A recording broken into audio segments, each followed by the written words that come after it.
প্রশ্নের সৃষ্টি হয়েছে। যে জীবনে মানুষ নেকের কাজ ছাড়তেছে, গুনার কাজ ধরতেছে, শুধু গুনার কাজ ছাড়িয়ে না বরং গুনার কাজে প্রতিযোগিতা শুরু করছে কে কার আগে জাহান্নামে যাবে।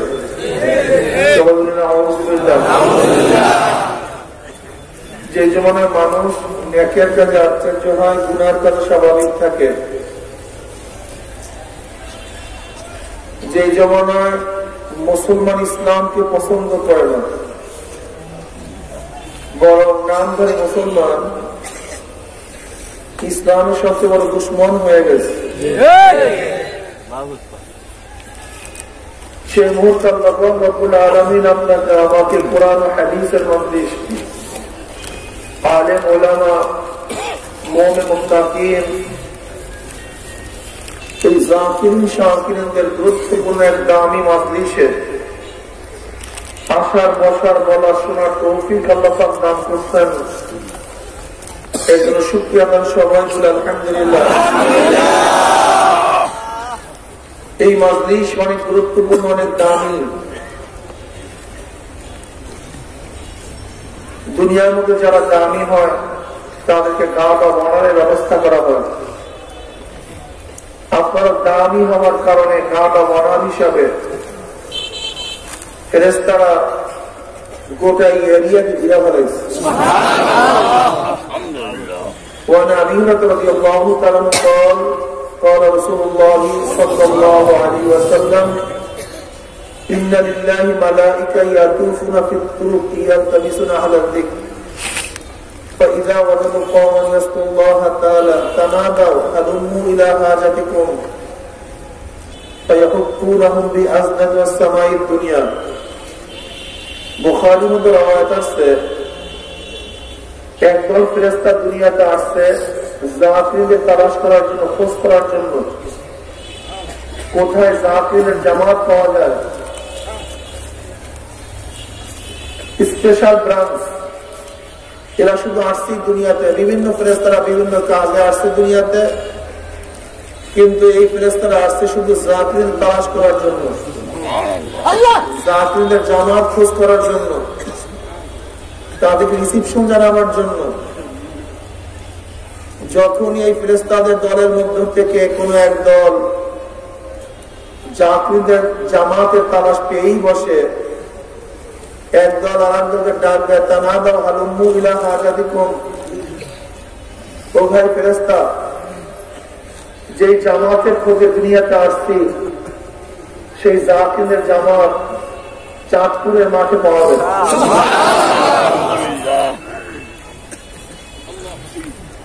এদের সম্মানার্থে ফেরেশতারা পাখনা দিয়া এই মজলিসকে ঘিরতে ঘিরতে প্রথম আসমান পর্যন্ত গোটা এরিয়াতে ঘিরে ফেলেছে।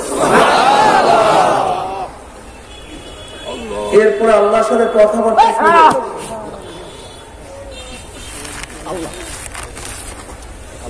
আল্লাহ রাব্বুল আলামিন বিভিন্ন প্রশ্ন ফেরেশতাদের করছে, ফেরেশতারা বিভিন্ন জবাব দিছে। আল্লাহ পাক জবাবে খুব খুশি হয়ে গেছেন। এবার সিদ্ধান্ত নেন, কে সিদ্ধান্ত দেয়? আল্লাহ নিজে। এবার আল্লাহ পাক সিদ্ধান্ত নেন, উশহিদুকুম আন্নী ক্বাদ গাফারতু লাহুম, ফেরেশতারা সাক্ষী থাক, গোটা মজলিসের বান্দাদের গুনাহ খাতা সব মাফ করে দিয়েছে। يقول الملك من الملائكة فيهم فلان ليس منهم إنما جاء لحاجة يقول الله عز وجل لهم الجلساء لا يشكى جليسهم رواه البخاري। এর জন্যই মজলিসকে আমি ধোলাই কারখানা বলি। যেরকম ধোলাইতে কাপড় চোপড় দিলে পরিষ্কার ধবধবে সাদা হয়ে যায়, ময়লা সব দূর হয়ে যায়, ঠিক জাকিরদের মজলিসেও যখন জাকির চলে আসে, এই মজলিসের বরকতে, জিকিরের বদৌলতে আল্লাহ পাক রব্বুল আলামিন তাদের গুনাহগুলো সাফ করে দেয়, আসলে গুনাহ খাতা পরিষ্কার করে দেয়। অন্য রওয়ায়াতের মধ্যে আছে ক্বাদ বুদ্দিলাস সাইয়্যাতু হাসানাত, আল্লাহ পাক রব্বুল আলামিন তাদের সমস্ত গুনাহকে নেকের দ্বারা পরিবর্তন করে দেন। কাজে এই মজলিস অনেক গুরুত্বপূর্ণ, অনেক অনেক দামি। লা ইয়াকুদু কওম ইয়াসকুল্লাহ তাআলা ইল্লা হাফাতুল মালায়েকা ওয়া গাশিয়াতুর রাহমা ওয়া নাযালাত আলাইহিমুস সাকিনা ওয়া যাকারুল্লাহু ফী মান ইনদাল্লাহি মুসলিম। এই মাজলিস এত গুরুত্বপূর্ণ, এত দামি। আল্লাহ পাক রব্বুল আলামিন অনবরত মাজলিস ও রহমত সাকিনা বর্ষণ করতেছেন। আল্লাহ পাক রব্বুল আলামিন মাজলিসকে কেন্দ্র করে ফেরেশতাদের সাথে আলোচনা শুরু করতেছেন। সুবহানাল্লাহ। আসলে জিকির করতেই চাই না, জিকির করতেই চাই না, জিকিরের মাজলিসে বসতেই চাই না। কেমন যেন রোগ হয়ে গেছে আমাদের সবাই। আলেম ওলামারাও জিকির করি না, জিকিরের মাজলিসে বসি না। যারা পীরের মুরিদ না তারা তো বসাকে নাজায়েজই মনে করি, গুরুত্ব দেই না, নাজায়েজ মনে করি। وعن معاذ رضي الله تعالى قال خرج رسول الله صلى الله عليه وسلم على حلقة من أصحابه قال ما أجلسكم قالوا جلست نذكر الله ونحمد على ما هدانا الإسلام والنبي علينا قال الله ما أجلس ذلك قالوا الله ما أجلس ذلك قال رسول الله صلى الله عليه وسلم أما إني لم أستحلفكم تحمة لكم ولكن آتاني جبرائيل فأخبرني أن الله باهت الملائكة رواه مسلم। কত দামি মাজলিস, জিকিরের মাজলিস কত দামি।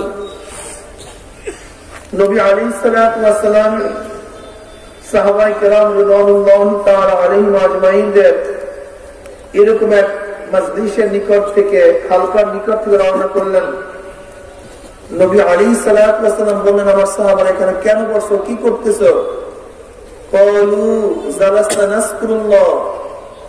সাহাবারা জবাব দিলেন, আমরা এখানে বসছি মওলার জিকির করার জন্য, বসে বসে মওলার জিকির করে নাযকুরুল্লাহ, আমরা জিকির করতেছি এবং মওলার প্রশংসা করতেছি। নবী আলাইহিস সালাতু ওয়াস সালাম কসম কাটেন, আল্লাহর কসম, তোমরা যে জবাব দিছো উদ্দেশ্যে বসছো, সাহাবারা কসম কাটেন, আল্লাহর কসম, আমরা যে জবাব দিছো উদ্দেশ্যে বসছো, অন্য কোনো উদ্দেশ্যে বসি নাই। নবী আলাইহিস সালাতু ওয়াস সালাম বলেন, হ্যাঁ আমার সাহাবারা জানো আমি কেন কসম কাটলাম? তোমাদের কথা বিশ্বাস করি নাই বিধায় কসম কাটি নাই, ব্যাপারটা এরকম না। বড় আমার কসম কাটার কারণ শোনো, এই মাত্র আমার কাছে জিবরাইল আসছে, আখবারানি, আমাকে খবর দিল যে আল্লাহ পাক রব্বুল আলামিন তোমাদেরকে নিয়ে ফেরেশতাদের মধ্যে গর্ব করতেন। কে গর্ব করেন? আল্লাহ। কোন মাজলিসকে কেন্দ্র করে? জাকিরিনদের মাজলিসকে কেন্দ্র করে ফেরেশতাদের মধ্যে আল্লাহ পাক গর্ব করেন। এত দামি মাজলিস, এত গুরুত্বপূর্ণ, অথচ আমাদের মধ্যে জিকিরের আজমত নেই, গুরুত্ব নেই, জিকির করতেই চাই না। এই যে একবার সুবহানাল্লাহ পড়ছেন, পড়ার সাথে সাথে আমল 1000 নেকি লেখা হয়ে গেছে। 1000 নেকি।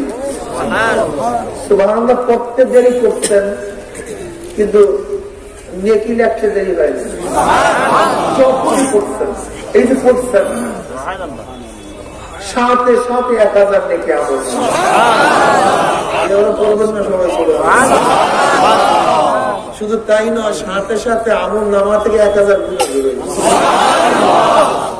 সুবহানাল্লাহ, আলহামদুলিল্লাহ। তো আসমান জমিনের খালি জায়গাগুলো নাকি পূর্ণ করেছে এই জিকির করে। বুখারী রাহমাতুল্লাহ আলাইহি তো হাদিসের কিতাব শেষ করছেন জিকিরের হাদিসটা, শুরু করছেন নিয়াতের হাদিস দ্বারা, ইন্নামাল আমালু বিন্নিয়াত, শেষ করছেন জিকিরের হাদিস দ্বারা। আবু রাদিয়াল্লাহু তাআলা قال قال رسول الله صلى الله عليه وسلم قال صلى الله عليه وسلم আমার নবীর উপরে একবার দুরূদ পড়বেন, আমার মাওলা রব্বুল আলামিন সাথে সাথে 10টা রহমত নাযিল করবেন।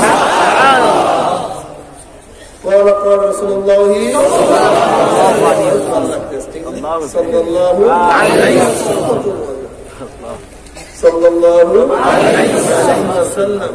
আমাদের অনেকের ধারণা কি ওরকম টান টুন দিয়া না দাঁড়াইয়া দাঁড়াইয়া দূর করলে মনে হয় সওয়াব পাওয়া হয়, এরকম অনেক ধারণা পয়দা হয়েছে।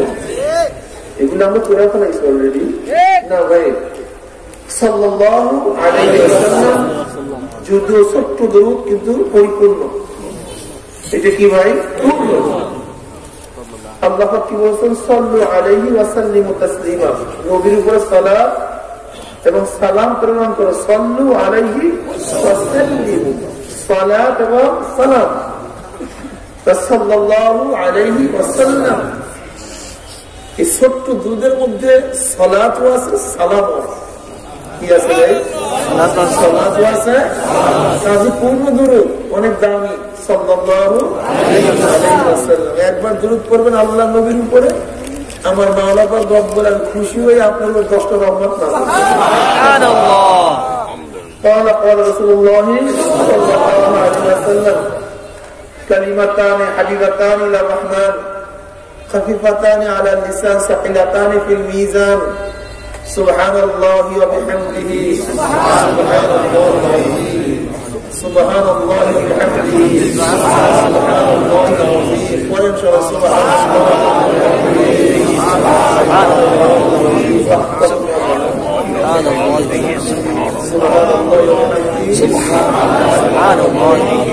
حبيبتان إلى الرحمن محبوبتان إلى الرحمن আল্লাহ নিকটে প্রিয়। এর অর্থ কি? ইন্না কাইলুহা মাহবুবুন লিল্লাহি তাআলা হাবিবাতান ইলা রহমান। এর অর্থ হলো এই কালেমা দুইটা যারা পড়বে, যারা এই কালেমা দুইটা জবান উচ্চারণ করবে, যারা কালেমা দুইটা বারবার জবানের মধ্যে জিকির করবে, আমার মাওলার কাছে তারা প্রিয় হয়ে যাবে। সুবহানাল্লাহ। ইন্না কাইলুহা মাহবুবুন লিল্লাহি তাআলা, অর্থাৎ উচ্চারণকারী পড়নেওয়ালা তালাফফুজ যে বারবার এই কালেমা দুইটা পড়বে, তারা আপনার কাছে প্রিয় হয়ে যাবে। আচ্ছা বলেন তো, আল্লাহর কাছে প্রিয় হয়ে যায় তাহলে আর কিসের প্রয়োজন? এর জন্য যারা বেশি বেশি জিকির করবে, মান আহাব্বা শাইআন আকতারা যিকরাহু, যে যাকে বেশি মহব্বত করে তার স্মরণ সে বেশি। আল্লাহ আমাদের সবাইকে জিকির করার তৌফিক দান। আমি যে আয়াত শরীফ তেলাওয়াত করছি, আসলে গোটা দুনিয়ার মানুষ দুই ভাগে বিভক্ত হয়ে গেছে। ইসলাম প্রিয় মানুষ, ইসলাম বিদ্বেষী মানুষ। ইসলাম প্রিয় মানুষ এবং ইসলাম বিদ্বেষী। ইসলাম বিদ্বেষীদের মধ্যে আপোষের মধ্যে মতনৈক্য থাকলেও ইসলামের বিদ্বেষের ব্যাপারে মতনৈক্য নেই। ইহুদি খ্রিস্টানদের মধ্যে মতনৈক্য আছে, আমেরিকা রাশিয়ার মধ্যে মতনৈক্য আছে, আমেরিকা চীনের মধ্যে মতনৈক্য আছে, খ্রিস্টানদের মধ্যে অন্য অন্য ধর্মের মধ্যে মতনৈক্য আছে, শিখদের সাথে হিন্দুদের মতনৈক্য আছে, আবার দেখা যায় বৌদ্ধদের সাথে অন্য ধর্মদের সাথে মতনৈক্য আছে, নাস্তিকরা তো ধর্ম মানি না, তাদের সাথে ধার্মিকদের সাথে মতনৈক্য আছে। লেকিন এই সব গোষ্ঠী ইসলামের ব্যাপারে সবাই ঐক্যমত, সবাই ইসলামের দুশ্মন। সবাই কিসের দুশ্মন ভাই? ইসলাম ও মুসলমানের দুশ্মন সবাই। ইসলাম ও মুসলমানকে ধ্বংস করার জন্য হাজার হাজার কোটি কোটি মিলিয়ন ডলার ব্যয় করা হচ্ছে। হাজার হাজার কোটি কোটি বিলিয়ন ডলার। এর মধ্যে সবচেয়ে বেশি ব্যয় হচ্ছে গজওয়ায়ে ফিকরি, চিন্তা যুদ্ধ। কি ভাই? চিন্তা যুদ্ধ। চিন্তা যুদ্ধ। এরা কি চায়? মানুষের মন মেজাজের মধ্যে ইসলামের বিদ্বেষ সৃষ্টি করা, ইসলামের বিদ্বেষ ঢুকায় দেওয়া মন মস্তিষ্কের মধ্যে। ওরা থাকবে নামে মুসলমান, কিন্তু হবে মুসলমানের সবচেয়ে বড় দুশ্মন। পয়দা হবে মুসলমানের ঘরে, কিন্তু মুসলমানের শত্রু হবে। এর জন্য দেখবেন সালমান রুশদি নামধারী মুসলমান, সাটানিক ভার্সেস লেক্স, নামধারী মুসলমান, তসলিমা নাসরিন নাম মুসলমান, ইসলামের সবচেয়ে বড় বিদ্বেষী। আমি প্রায় বলি মুসলমানের শত্রু ইহুদি, খ্রিস্টান, বৌদ্ধ, মুশরিক, ইসলামের দুশ্মনরা তো আছেই, কোন সন্দেহ নাই। কিন্তু ইসলামের সবচেয়ে বড় দুশ্মন হলো নামধারী মুসলমান, সবচেয়ে মারাত্মক নামধারী মুসলমান ইসলামের সবচেয়ে বড় দুশ্মন। খুব মাথার মধ্যে আপনাদের রাখতে হবে। ইসলামের সবচেয়ে বড় দুশ্মন কারা ভাই? আমি প্রায় উদাহরণ নেই। জঙ্গে জামালের মধ্যে মুসলমানের শাহাদাত বরণের সংখ্যা ছিল 10,000। জঙ্গে সিফিনের মধ্যে মুসলমানের শাহাদাতের সংখ্যা ছিল 90,000। যে জঙ্গে সিফিন থেকে মুসলমানদের মধ্যে বিভেদ সৃষ্টি হয়েছিল, ভাগাভাগি, এই যত দল ফেরকা, খারিজি, রাফিজি, মুতাজিলি, মুআত্তিলা, গাদ্রিয়া, কাদরিয়া, শিয়া, এই সব কিছু সূচনা হয়েছিল জঙ্গে সিফিনের থেকে। আজ পর্যন্ত মুসলমান ঐক্য হতে কিয়ামত পর্যন্ত আর পারবেও না, আল্লাহ ভালো জানেন। এর পিছনে মাত্র একজন নামধারী মুসলমান ছিল। কয়জন? মাত্র একজন, আব্দুল্লাহ বিন সাবা। এই একজন নামধারী মুসলমান যে ইসলামের ক্ষতি করছে, যে ক্ষতি লক্ষ লক্ষ মুসলমান শাহাদাত বরণের মাধ্যমে হয়নি। একজন মুসলমান শাহাদাত বরণ জান্নাতে চলে যাবে, ওই পর্যন্ত শেষ। লেকিন যদি 20 বাক্য যদি খারাপ কোন মতবাদ যদি কার মাথার মধ্যে ঢুকানো যায়, তাহলে যুগে যুগে, শতাব্দীকে শতাব্দী ইসলাম ধ্বংস হয়ে যাবে, কিন্তু ইসলাম আর জাগ্রত হবে না। চিন্তা যুদ্ধ, এই চিন্তা যুদ্ধের মাধ্যমে মুসলমানদের ধ্বংস করার চক্রান্ত করতেছে। আমাদের বাংলাদেশে একই অবস্থা। শিক্ষার মধ্যে ইসলামের দুশ্মনী, সিনেমার মধ্যে ইসলামের দুশ্মনী। সিনেমার মধ্যে যেই ব্যক্তি সবচেয়ে খারাপ পাঠ করবে, সেই ব্যক্তির দাড়ি থাকবে, টুপি থাকবে, যে সবচেয়ে খারাপ।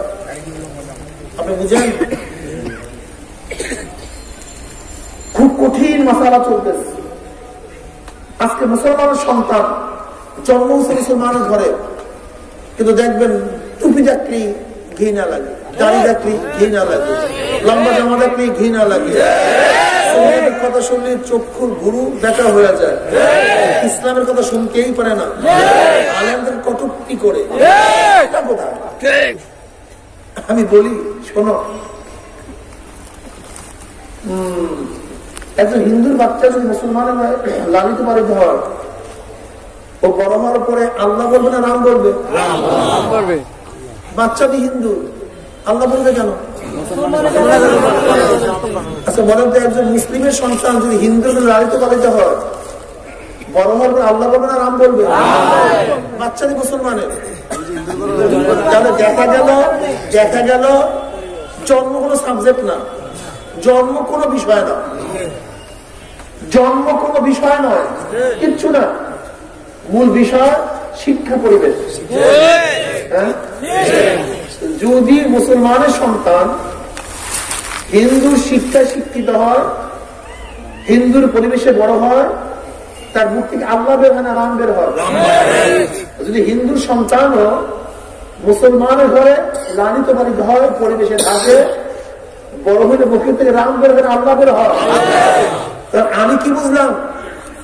জন্ম কোন সাবজেক্ট না, বিষয় নয়, মূল বিষয় হলো শিক্ষা পরিবেশ। বলেন কি? এবার দেখুন আমাদের দেশের পরিবেশ এবং শিক্ষাটা কি। আমাদের দেশের পরিবেশ এবং শিক্ষাটা কি, গোটা দুনিয়ার পরিবেশ শিক্ষাটা কি, আমরা সবাই একমত হলাম এইমাত্র যে মূল বিষয় পরিবেশ শিক্ষা। এর জন্য ইহুদি, খ্রিস্টান, ইসলামের দুশ্মনের গোটা দুনিয়ার মধ্যে গজয় ফেকরি চিন্তা যুদ্ধের মাধ্যমে এই পরিবেশ এবং শিক্ষার মধ্যে কিছু তারা দুশ্মনী ঢুকায় দিচ্ছে। তুই জন্ম হল মুসলমানের ঘরে, কিন্তু বিদায় থাকবে নাস্তিকতা বাবা। তুই জন্ম হল মুসলমানের ঘরে, তোর মেধার মধ্যে থাক মুসলমানের শত্রুতা। তুই জন্ম হয় মুসলমানের ঘরে, কিন্তু তোর মাধ্যমে ইসলামকে ধ্বংস করে ফেলবো। তুই নবীকে কটূক্তি করবি, ইসলামকে গালি দিবি। বুঝলেন? মরিস বুখারী বিজ্ঞানী, খ্রিস্টান ছিল। আল্লাহ পাকের শুকর, শিক্ষা পাওয়ার কারণে, দিন পাওয়ার কারণে সে দি অরিজিন অফ ম্যান, ডারউইনের থিওরিকে রদ করে কত মজবুত বই লিখছেন। কোরআন বাইবেল, বিজ্ঞান কোরআন বাইবেল, এর উপর কত মজবুত বই লিখছেন। অথচ আমাদের দেশে মুসলমানের জন্ম হওয়া হাজারো মুসলিম সন্তানেরা ইসলামের বিরুদ্ধে বই লেখে। শুধু শিক্ষা। এর জন্য দেখছেন নাস্তার থেকে শুরু করে, কিন্ডারগার্টেন থেকে শুরু করে ইউনিভার্সিটি পর্যন্ত যেখানে যতটুকু ইসলামের শিক্ষা ছিল, আস্তে আস্তে আস্তে আস্তে সব কিছু উঠে গেছে। আজকে অনুষ্কা পয়দা হয়েছে, আজকে বিহার পয়দা হয়েছে, হবে না কেন? কারণটা কি? এইটের বইয়ের মধ্যে কি লিখছে? এইটের মধ্যে কি লিখছে? যে আপুসে রাজি ভিত্তিতে যৌনতা দোষণীয় না। এই যদি এইটের বাচ্চারা পড়ে, এই যদি মাথার মধ্যে ঢুকায় উস্তাদরা পড়া, তখন কি ভালো হবে না খারাপ হবে? আপনাদের সিদ্ধান্ত খারাপ হবে। ইসলামের বিদ্বেষী হবে কেন বলেন তো? আচ্ছা বলেন তো, একজন গাঁজাখোর, নেশাখোর, যখন আপনি তাকে বাধা দেন, আপনাকে সে কি করবে? আক্রমণ করবে। গাছাটা কি ভালো জিনিস নেই?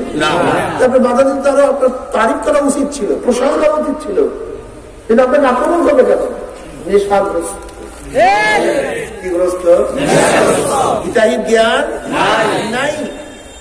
ঠিক তদ্রুপ ওরা গবেষণা করছে যে মুসলিম সন্তানদেরকে যদি যৌনতার নেশার মধ্যে মত্ত করে দিতে পারি, ওরা যখন যৌনতার নেশার মধ্যে মত্ত হয়ে যাবে, ওরা দেখবে বাধা দেয় কে? ইসলাম, এছাড়া কেউ না। এই তখন তার ইসলাম বিদ্বেষী হয়ে যাবে। ইসলাম বিদ্বেষী হওয়ার কারণটা, এর কারণটা কোথায়? ইসলামের মধ্যে এমন কোন জিনিস নেই যেটা বিদ্বেষ হওয়া উচিত, এমন কোন জিনিস নেই যেটা খারাপ। বলে ইসলামের প্রত্যেকটা আদর্শ সর্বোৎকৃষ্ট, সর্বশ্রেষ্ঠ। এরপর মুসলিম সন্তানরা ইসলাম বিদ্বেষ হওয়ার কারণটা কোথায়? দেখে গবেষণা করছেন? আমরা গবেষণা করিয়ে নিই। এর মূল কারণ হলো বর্তমানদের সন্তানকে চরিত্রহীন করে, চরিত্রহীন অবস্থা যখন চলতে থাকে, হঠাৎ করে যখন তাদের সামনে ধর্ম এসে বাধা দেয়, তখন তারা ধর্মের বেড়াটাকে, এই ওয়ালটাকে ছিন্ন করার চেষ্টা করে। যে আমাদের প্রগতির বাধা হলো এই ওয়াল, আমাদের প্রগতির বাধা হলো এই ধর্ম, আমাদের প্রগতির বাধা হলো ইসলাম। তাই ইসলামকে ধ্বংস করা ব্যতীত আমরা এই কাজগুলি করতে পারবো না। আমরা ছেলে মেয়েরা এখন থাকতে পারবো না, আমরা মদ পান করতে পারবো না, আমরা গাঁজা সেবন করতে পারবো না, আমরা ঘুষ খেতে পারবো না, আমরা সুদ খেতে পারবো না, আমরা অবৈধভাবে চলতে পারবো না। এই বাস তখন তারা বিদ্বেষী শুরু করে, ইসলামের বিদ্বেষী হয়ে ওঠে, ইসলামের শত্রুতা শুরু করে। এর জন্য ছোটবেলা থেকে পরিবেশটা এমন ভাবে সৃষ্টি করেছে যেন ছোটবেলার থেকেই পরিবেশই ওকে ইসলাম বিদ্বেষী বানায় দেয়, ইসলাম বিদ্বেষী বানায় দেয়। সেও চলতেছে। কি হয় আজকে বর্তমানে দেখবেন, যদি আপনাকে বলে good bye, good bye, tata tata, এই সন্তানটা আধুনিক। যদি বলে আসসালামু আলাইকুম, তার সম্প্রদায়িক। যদি বলি টাটা, আধুনিক। গুড বাই, গুড মর্নিং, যদি বলে আসসালামু আলাইকুম, আল্লাহ হাফেজ, সাম্প্রদায়িক। কারণটা কি? অথচ good bye, good morning, tata সব খ্রিস্টানদের। সবগুলো কোথা থেকে আসছে? খ্রিস্টানদের ধর্ম পালন করলে তুমি আধুনিক, কিন্তু মুসলমানের সংস্কৃতি পালন করলে তুমি সাম্প্রদায়িক। এটা কে ঢুকেছে মাথার মধ্যে? কে ঢুকেছে বলেন তো? ইহুদি খ্রিস্টান। আপনি একদিন চিন্তা করছেন যে একটা হিন্দুর সন্তান ঠাকুর যখন ধুতি পরিয়া বাইর হয় তাকে কেউ শ্রদ্ধা করে না। একটা হিন্দু সন্তান তার ঠাকুরের পৈতাকে অসম্মান করে না। একটা হিন্দু সন্তান হিন্দু মেয়েদের সিঁদুরকে অশ্রদ্ধা করে না। একটা হিন্দু সন্তান ঠাকুরদের তিলককে অশ্রদ্ধা করে না। আজকে খ্রিস্টান সন্তানেরা তার পোপদের, ধর্মগুরুদের বা খ্রিস্টানদের প্রতীক সেই ক্রস চিহ্নকে শ্রদ্ধা সম্মান করে, অশ্রদ্ধা করে না। তাদের গাউনকে শ্রদ্ধা করে, ধর্ম পোশাককে অশ্রদ্ধা কোন খ্রিস্টান করে না। অথচ মুসলমানদের মাথার মধ্যে কে ঢুকাইছে? টুপি দেখলি, দাম দেখলি, লম্বা জামা দেখলি তাকে টেররিস্ট বলতে হবে, টেররিজম বলতে হবে, সম্প্রদায় বলতে হবে, জঙ্গি বলতে হবে, ঘৃণা করতে হবে, চিৎকারি করতে হবে। ঢুকাইছে কে? চিন্তা করছেন? আপনি গিয়া দেখেন যে কেন ঘরের মধ্যে বৌদ্ধদের ধর্মগুরুরা তাদের ওই লাল পোশাক করলে, ওই চুল রাখলে কারোর মধ্যে অশ্রদ্ধা নেই। কিন্তু মুসলমানের সন্তানরা যখন ধর্মীয় পোশাক পরবে তাদের মধ্যে অশ্রদ্ধা আসবে কেন? কারণটা ডক্টর মনমোহন সিং, ভারতের প্রাক্তন প্রাইম মিনিস্টার ডক্টর, সে ভারতের প্রাইম মিনিস্টার ছিল, প্রধানমন্ত্রী ছিল, ডক্টর। কই তার মাথার মধ্যে শিখদের পট্টি ছিল, শিখদের চুল ছিল, শিখদের দাড়ি তার চেহারার মধ্যে ছিল, শিখদের মুখ ছিল, শিখদের ছুরি তার মধ্যে ছিল না। শিখদের কোন পোশাক প্রাইম মিনিস্টার হইতে বাধা দেয় নাই, ডক্টর হইতে বাধা দেয় নাই। কিন্তু আজকে বাংলাদেশের কোন রকমের যদি আপনি ক্যাডার হন, বিসিএস ক্যাডার হন, এমপি হন, মিনিস্টার হন, তাহলে প্রথম ইসলামকে জবাই না দিলে মনে হয় এমপির থেকে শুদ্ধ হয় না, মন্ত্রী শুদ্ধ হয় না। মুসলমান চিন্তা করছে একদিনও চিন্তা করি, একদিনও চিন্তা করি। তুমি কি দেখছো ভারতের প্রাইম মিনিস্টার বাজপেয়ী বাংলাদেশে আসছে ধুতি পরিয়া, প্যান্ট শার্ট পরিয়া আসে নাই, ধুতি পরিয়া। বাজপেয়ী বাংলাদেশে ধুতি পরিয়া আসতে কোনো বাধা নাই, সমস্যা নেই। ধর্মীয় পোশাক, তাদের ধর্মীয় পোশাক করতে কোনো সমস্যা নাই। কিন্তু আমাদের মুসলিম সন্তানদের কি হলো? এই মাথার মধ্যে কে ঢুকাইছে ওদের মাথার মধ্যে? এর কারণটা কোথায়? যে মুসলিম সন্তানরা কেন টুকু পরিয়া করে দিতে পারবে না, দাঁড়া রাখিয়া কেন করে দিতে পারবে না, সুন্নাতে জামা পরিয়া কেন ইউনিভার্সিটি যেতে পারবে না, তার সুন্নাত অনুযায়ী চলিয়া কেন ম্যাজিস্ট্রেট হতে পারবে না, কেন জজ হতে পারবে না, কেন সচিব হতে পারবে না, কেন প্রধান বিচারপতি হতে পারবে না? অথচ কয়েক মাস আগে ভারতের বিমান বাহিনীর প্রধান আসছে, এই কয়েক মাস আগে তিনিও শিখ, তার মাথার মধ্যে শিখদের পট্টি, তার চেহারার মধ্যে শিখদের দাড়ি, তার মধ্যে শিখদের গোপ, শিখদের পশম, তার সমস্ত গায়ের মধ্যে শোভা পায়। তারা শিখরা জন্মগত কোনো পশমই কাটে না, কোনো জায়গায় পশম কাটে না। যদি শিখ ধর্ম অবলম্বন করে বিমান বাহিনীর প্রধান হতে অসুবিধা না হয়, সমস্যা না হয়, আপনি কি পারবেন? আমাদের বাংলাদেশের প্রধান সেনাপতি আজকে হুজুর হওয়া চিন্তাই নেই কামাতার মতো। এটা হয় কিভাবে? একজন হুজুর কিভাবে, বিমান বাহিনীর প্রধান কিভাবে হবে, সেনাপতি কিভাবে হবে, একজন হুজুর কেন প্রধান বিচারপতি হবে? আমি চিন্তা করতে পারছেন? চিন্তা করে মাথার মধ্যে আসে। নিয়াজি সাহেব যখন অরোরার কাছে আত্মসমর্পণ করছে, নিয়াজি সাহেব সে ছিল পাকিস্তানের সেনাপ্রধান, অরোরা সাহেব ছিল ভারতের সেনাপ্রধান। অরোরা যোশী দেখেন সে চুক্তি নামার ছবি এখনো আছে, এই পট্টি এই দাড়ি অগ্রসর শিখ প্রধান সেনাপতি ছিল ভারতে, না কোনো আপত্তি নেই, কোনো আপত্তি নেই। আপত্তি তো নাই, কোন শিখ মেয়েরা এই আন্দোলনও তুলে নাই, এই প্রশ্নও তুলে নাই, যাই কোনো প্রশ্নই কাটে না, আমি তার কাছে বিবাহ বসবো না, এই প্রশ্ন কোন শিখ মহিলা তুলে নাই যে আমি ডক্টর মোহাম্মদ শেখের কাছে বিবাহ বসবো না, ওই বিমান বাহিনী প্রধানের কাছে বিবাহ বসবো না, ওই অল্লাহর কাছে বিবাহ বসবো না, না কোন আপত্তি নেই, আপত্তি তুলে নেই। কিন্তু মুসলিম মেয়েদের মধ্যে এই ধারণা কে ঢুকাইছে যে দাঁড়িয়ে রাখতে পছন্দ করবো না, পছন্দ করবো না? চিন্তা করছো? চিন্তা যুদ্ধ, চিন্তা যুদ্ধ। তোমার মাথার মধ্যে নাস্তিকতাবাদ, ইসলাম বিদ্বেষী ভাব এমন ভাবে ঢুকাইয়া দিছে, তুমি জন্ম হচ্ছে মুসলমানের ঘরে, ইসলাম কৃষ্টি কালচার তোমার ভালো লাগবে না। তুমি কি দেখছো আমেরিকার সংবিধান কি বলছে? আমেরিকার সংবিধান কি বলছে? যে খ্রিস্টান ব্যতীত আমেরিকার কেউ প্রেসিডেন্ট হতে পারবে না, দুনিয়ার কেউ তাদের সম্প্রদায় বলে না। কিন্তু আজকে যদি বাংলাদেশের সংবিধানে লিখা হয় যে মুসলিম ব্যতীত কেউ প্রেসিডেন্ট হতে পারবে না, প্রাইম মিনিস্টার হতে পারবে না, তাহলে অবস্থাটা কি হবে বলেন তো? তোর বড় হয়ে যাবে, সম্প্রদায় দেশ নাকি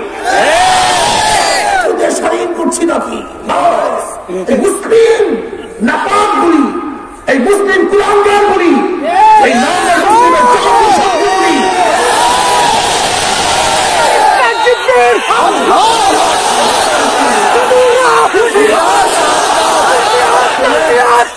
আজকে দেখেন দেখেন আমেরিকার সংবিধান কি লেখা আছে যে বাইবেলের উপরে হাত রেখে শপথ করতে হবে, বাইবেলের উপরে হাত রেখে শপথ করতে হবে।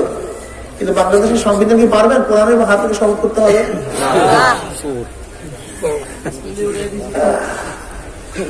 কষ্ট লাগে খুব। মুসলিমদের মাথার মধ্যে ঢুকেছে কি এটা? ঢিক বা ঢিক আস্তে আস্তে ঢুকাই দিচ্ছে, আস্তে আস্তে আস্তে আস্তে। ওলামা হিন্দ কা শানদার মাঝি মুসান্নিফ 4 খন্ডে বলে আমি এখন 2 খন্ডে, 2 জেল। ওলামা হিন্দ কা শানদার মাঝির মধ্যে মুসান্নিফ 200 বছর ব্রিটিশ শোষণ করার ভিত্তিতে মুসলমানদের ক্ষতিটা কি হলো? ওরা তো 200 বছর শাসন করে না, শোষণ করেছে। কত বছর? কিন্তু মুসলমানের ক্ষতিটা কি হয়েছে? 200 বছর বসে ব্রিটিশ করছে নাকি? এবার মুসান্নিফ লিখে শুধু মাথার মধ্যে একটা জিনিস ঢুকে আসছে খুব স্লো ভাবে, সেটা কি? যে আমার কাজ, আমার এই কর্ম, আমার এই সংস্থা সিয়াসত মুক্ত, রাজনীতি মুক্ত। শুধু একটা কথা ঢুকে গেছে, কি ঢুকেছে? আমার এই কাজ, আমার এই কর্ম, আমার এই প্রতিষ্ঠান কি মুক্ত? রাজনীতি, সিয়াসত। এই কথাটা আমরা গর্বের সাথে বলি, এত বুক উঁচা করিয়া বলি। বড় বড়ি হইতে হইলে তো এটা লাজাবে এখন জরুরি। বলতেছে ব্রিটিশ ঢুকেছে মাথায় মধ্যে, বলতেছে ব্রিটিশ এটা আমার মাথার মধ্যে ঢুকে দিচ্ছে। অথচ এই জিনিসটা আমরা গর্বের সাথে বলি যে আমার প্রতিষ্ঠান কি মুক্ত, আমার এই কাজ গর্বের সাথে বলি। বরং যদি কেউ রাজনীতি করে তো ওনেই মনে করি না, পীরই মনে করি না, এইটা বলি গর্বের সাথে। এটা বিধি ঢুকেন কি করে? আপনি চিন্তা করছেন না? চিন্তা করেন, চিন্তা একটা রাজনীতি যুক্ত, রাজনীতি মুক্ত। কয়টা শব্দ ভাই বলেন তো? আচ্ছা, ক্ষমতায় কারা যায়? যারা রাজনীতি মুক্ত তারা ক্ষমতায় যায় না, যারা রাজনীতি যুক্ত তারা ক্ষমতায় যায়? তার মানে কি? তুমি রাজনীতি মুক্ত, যারা ক্ষমতায় যায় তারা রাজনীতি যুক্ত। তা তুমি যেহেতু রাজনীতি মুক্ত, তুমি জীবনভর গোলামি করবা, আর যারা রাজনীতি যুক্ত তারা সেই করবে। ছোট্ট কথা, কত সত্য? তুই জীবনভর গোলাম, তোর গলার মধ্যে গোলামের জিনজির লাগাই দিছি, জীবনভর গোলামি করবি, বাসায় করবি। তুই আমার পায়ে নিচে থাকবি, আমি সবসময় চেয়ারে থাকবি। তোর মাথার মধ্যে ঢুকাই দিছে আমি, তুই রাজনীতি মুক্ত, আমি রাজনীতি যুক্ত। যে রাজনীতি মুক্ত সে ক্ষমতায় যায় না, যে রাজনীতি যুক্ত সে ক্ষমতায় যায়। আমি ক্ষমতায় যাবো, তুই বাবু দুরস্ত থাকবি। এটা বছর মনে করতিস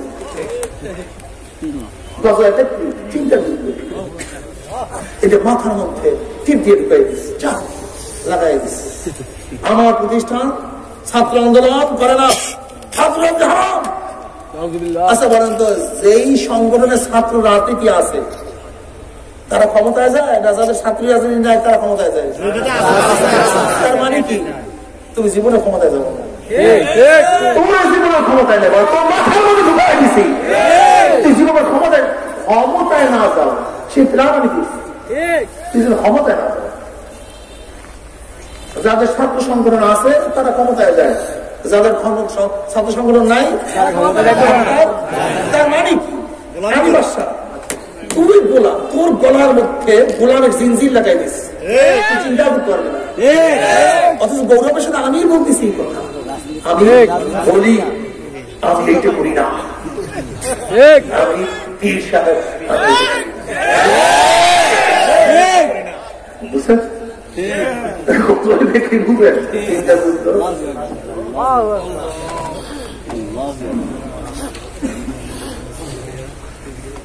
মাসালা কঠিন।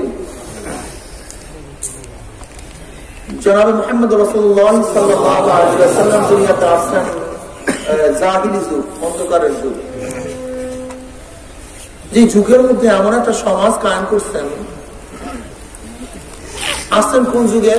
অন্ধকার যুগ। সেখানে যুগের মধ্যে কি হইত? খুনাখুনি, মারামারি, কাটাকাটি, ধর্ষণ, জেনা, বেবিচার, বাপ মার কার বাচ্চাকে বলাই যেত না, এই অবস্থা চলছিল। কার বাচ্চাকে বলাই যেত না, এই অবস্থা চলছিল। গোলামদের কোন স্থান ছিল না, গরিবদের কোন হাইসিয়াত ছিল না, মহিলাদের কোন অবস্থান ছিল না, মেয়েদেরকে জীবন্ত কবর দিত, সম্মান ইজ্জত বলতে কিচ্ছু ছিল না।